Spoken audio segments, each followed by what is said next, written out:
Mas você não acha que, por exemplo, o Vilela existe ou não existe? Eu acho que o Vilela agora está existindo. Eu estou vendo ele aqui, eu estou falando com ele. Sim, mas você acha que para fora de você o Vilela existe objetivamente, Cara, ou não? até uns anos atrás o Vilela não existia. Sim, correto. Mas o Vilela hoje, nesse momento presente... Agora ele existe. Sim, mas ele existe só para você ou ele existe na realidade? Ele existe na minha experiência. Vocês estão muito loucos, né, cara? Tamo. Ele existe na minha experiência. Você existe só na minha Vocês experiência. querem decidir se eu existo ou não? Meu Deus, gente, eu Vilela, existo. você é um cara que não existe. Eu sei que né, tem esse cara. Pô, você não existe, cara. Não existe. Mas é isso que eu tô defendendo. Eu tô vendo que você existe. Ele tá te defendendo, eu tô dizendo que isso é uma alucinação. Ele tá falando que isso é uma percepção dele. Eu tô falando, meio que isso é uma percepção dele, minha, não sei o que. Eu falo, cara, meio que eu acho que ele tá ali, entendeu? Mas é isso. Eu acho que essa... fica infrutífero entrar infinitamente nisso, mas a diferença aqui fundamentalmente, eu tô dizendo, cara, não, existe uma realidade objetiva para além da percepção. Acho que essa é a diferença. Ele tá falando, cara, a percepção é o que existe. Em resumo, é isso. A experiência é o que você tem acesso, certo? Enquanto você tem acesso à experiência, aquilo está existindo. Sim. Certo? A partir do momento que você não tem acesso àquilo, aquilo não existe. Por exemplo, vocês detectam os raios ultravioletas que estão aqui? Não, mas existem. Mas eles existem. Mas no final das contas, os conselhos que você vai dar vão todos ir para uma linha muito objetiva, que é, cara, o Vilela, vai ter que comer melhor, vai ter que fazer exercício. Fala, pô, mas esses conselhos não funcionam sempre. Fala, cara, meio que quando o cara não funciona, vai dar errado. Isso, mas daí isso é interessante, porque você fala assim, pô, Vilela, você tem que comer melhor, você tem que fazer exercício, você tem que... Por que você não faz? O que faz você não fazer? É uma decisão interna ou é uma condição que permite com que você não faça? Por que você escolhe comer alguma coisa ruim em vez de comer alguma coisa boa, mesmo tendo a consciência de que a coisa boa é o ideal, certo? E aí e por isso que é muito importante essa ideia, e a ideia de livre-arbítrio de certa forma é combatida, porque você tem que entender o contexto em que aquilo ocorre, para você entender quais são os fatores que você vai modificar para aquilo. Então você vai ter ele, que adora esporte, que gosta disso, que gosta de ler, que gosta daquilo, mas porque existe uma condição por trás daquilo, que surgiu a partir de uma curiosidade. Porra, cara, o que é alma? Por que esse cara tá falando de alma? Sim. Certo? Sim. Então essa condição é que vai, de certa forma, permitir com que, no contato com vários autores, com várias experiências dele, ele chegue a uma determinada conclusão. Ele chega a um determinado lugar. E na psicoterapia, que é um espaço específico de organização da experiência, você não vai discutir o exterior, você vai discutir a experiência do indivíduo. Agora a gente vai entrar um pouco circular, mas eu diria o seguinte, quando você discute aqui, que esse é o ponto, o livre-arbítrio, né? São meio que os dois, né? Porque, claro, ele tem uma série de contextos que levam ele a tomar uma decisão, ele tem uma série de influências, ele tem uma influência neurológica, tem uma experiência, tem não sei o que e tal. Mas na minha vida, olhando...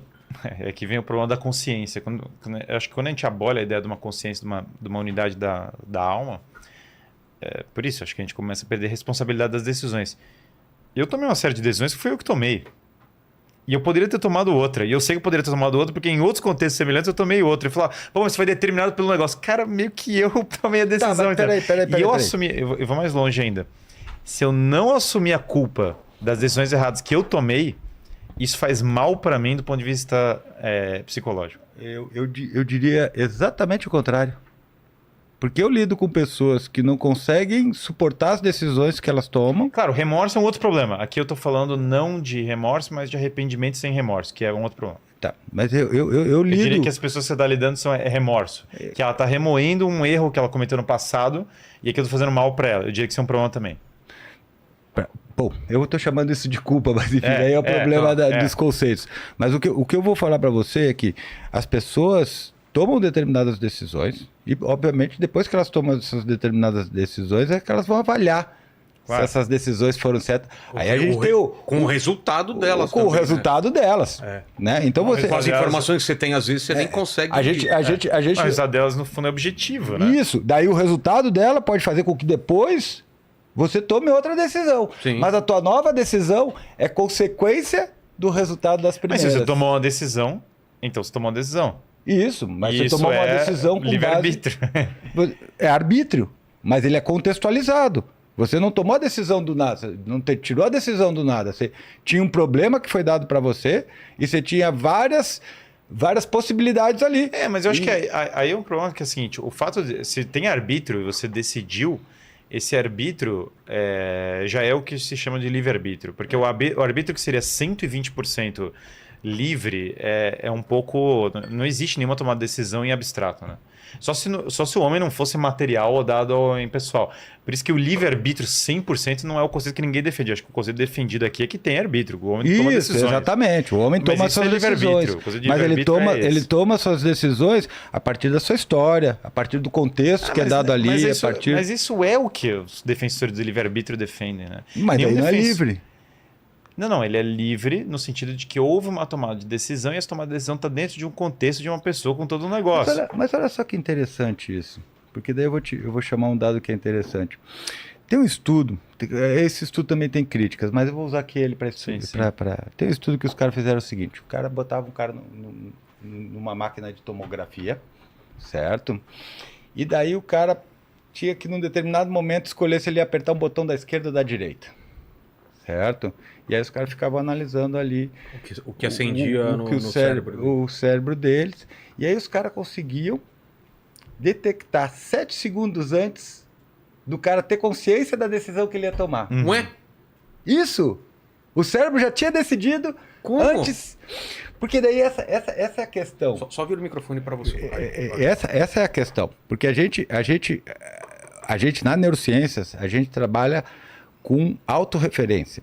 E a autorreferência ela é produzida num nível de processamento mais alto. É quando o cérebro precisa organizar a cena toda, ele totaliza todos esses processos que eu chamo de eu, certo? Numa coisa só. Ele faz essa totalização, certo? Então, de certa maneira, nesse momento, e é isso que eu digo, né? Não somos nós que fazemos as decisões, são as decisões que fazem nós, certo? Nesse momento é que aparece esse conceito de autorreferência. Isso está muito legal num livro de um neurologista português radicado nos Estados Unidos, que é o Antônio Damasio, que é Os Mistérios da Consciência. Que ele não explica a consciência, porque a consciência é uma singularidade. Uhum. Ele vai explicar a autorreferência. Ele vai explicar como que o cérebro constrói esse relato, certo? Para que você se implique com as decisões que você tomou. E é importante a gente se implicar com as decisões, porque responsabilidade não é culpa. Claro. São coisas diferentes.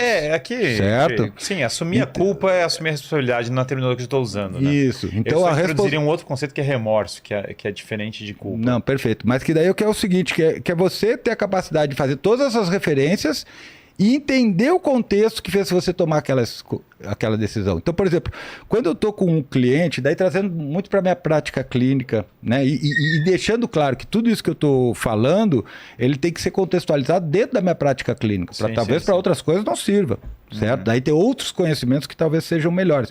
Mas que dentro da minha prática clínica é ajudar ele a reconhecer todos esses aspectos do ambiente que estão influenciando na decisão dele para que ele tenha mais autonomia para manejar esses aspectos de forma a tomar a decisão certa. Dizer, não, cara, eu vou tirar essa jujuba daqui porque eu vou jogar lá fora, vou sumir com ela porque senão eu vou comer ela. Não, entendeu? Claro. E novamente, eu acho que isso não... O fato de você influir no meio dele para que ele tome melhores decisões é fundamental. Porque, novamente, o livre-arbítrio não existe dissociado. É aquela história do Ortega y Gasset, eu sou e minha circunstância, né? Isso. Continua sendo real. Ou seja, que eu diria, essas circunstâncias todas, quando você influi nelas, você facilita a vida da pessoa. Porque a tomada de decisão, ela é um processo absolutamente complexo que está inserido nesse mundo, né? Eu só diria que isso, tudo que você falou não excluiu o livre-arbítrio, né? Em última instância, eu creio que não. Eu diria que não excluiu o arbítrio. Mas é que... A ideia de livre... Acho que caiu na terminologia. Mas eu acho, Fábio, no final das contas, você não vai fugir, meu. De ter uns caras, de ter uns negócios objetivos e de ter umas decisões. Tipo assim, o termo que a gente vai usar, a gente cai muito numa discussão terminológica, entra na Sim, nuance, sim, entra sim, no sim. negócio. Por isso que eu destaquei a questão da linguagem desde o começo. Tem um gap de linguagem que tal. Mas o que eu só colocaria... De imprecisão até, de né? imprecisão e todos os problemas, a gente pode discutir infinitamente, pode entrar no negócio infinitamente.